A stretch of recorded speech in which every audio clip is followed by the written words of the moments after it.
and a tremendous scholar. And it's great pleasure that we mark the occasion of this monumental work of his on D'Arcy McGee, one of the 7 Irish fathers of Confederation. So David, congratulations, and you're really...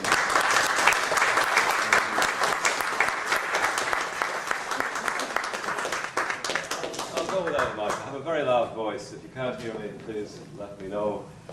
Thank you, Paul. Paul and I actually, he didn't tell you that we met at the Madison, and I remember that because my first time in the Madison. Well, not quite. But Paul was very well dressed, and I think I had a Guinness t-shirt with a big hole in it and jeans. I felt quite intimidated by Paul until we started talking. He's such a warm and friendly man. We had a wonderful talk, and we've been doing that ever since. And I'd like to thank you, Paul, very much, and Mary and Ben for organising this event. It means a lot, and there's just such a wonderful sense of generosity and good feeling in the room, and it's great to be here. I thought, I don't want to detain you for too long, there are several things I can do, but I thought before doing some readings, not from the book actually, but from D'Arcy McGee's own speeches. I'll tell you why in a moment. But before doing that, I thought Marguerite and I might just give you a couple of tunes. We have never played together before, and I don't know how to keep time, and my whistle's probably out of tune with your fiddle, but let's do it anyway. All right, let's do that. Okay, you're a professional.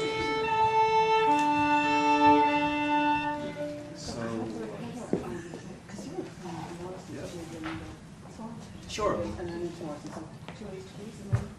So we're going to start with Swallowtail? Okay. Oh, I do it the other way around. Oh, okay, all right.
I tell my students over and over again to view books as barriers to the primary sources on which they're built.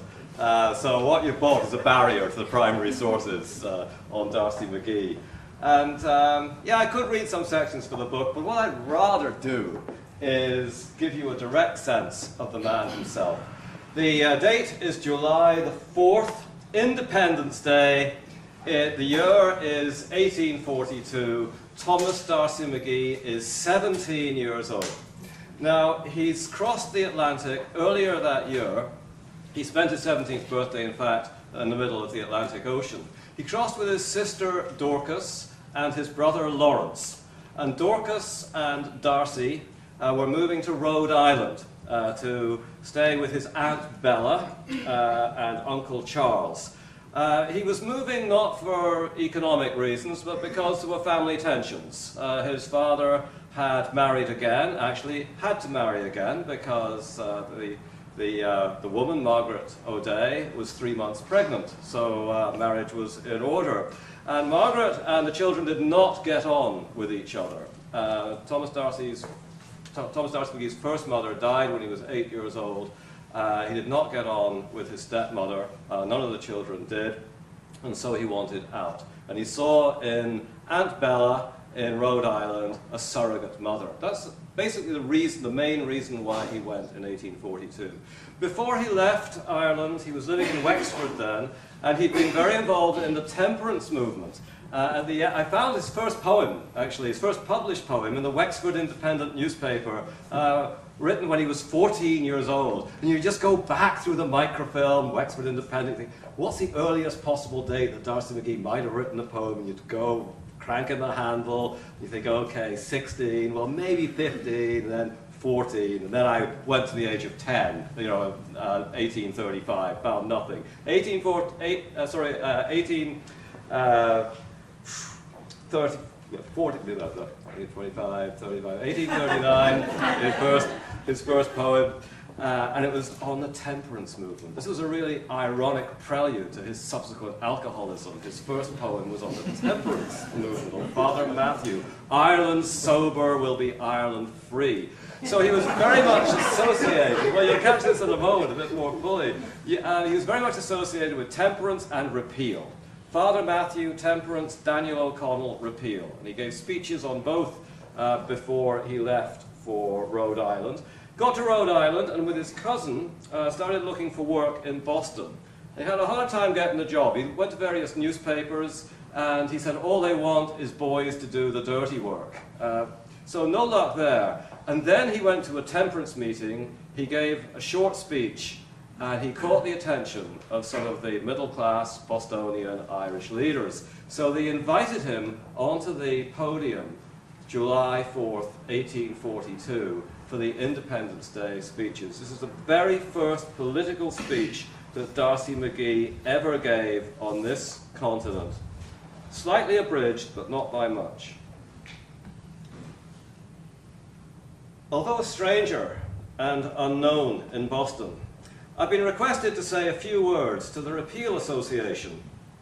And being probably the last here who has trod the soil which St. Patrick blessed and our forefathers hallowed with their blood, I will detain you for a few moments. The sufferings which the people of that unhappy country have endured at the hands of a heartless, bigoted, despotic government are well known to you. It's not my purpose to give you an account of them. Neither is it necessary that I should remind you for what this glorious day is commemorated in this city, that it's celebrated as the birthday of freedom, as the time when the immortal patriots of the Revolution boldly threw off the galling yoke of British allegiance and oppression and entered into the struggle for independence, pledging for its success their lives, their fortunes, and their sacred honor. Would to God that the same holy struggle could not be carried out in Ireland. Her people are born slaves, and bred in slavery from the cradle. They know not what freedom is. Many are the tales told me while at home by old men of the harrowing suffering endured by the people from the tyranny of their upstart resident landlords, descendants of adventurers brought by Cromwell. Their power was so great that to any one of the natives who displeased them, death was certain. But it is morally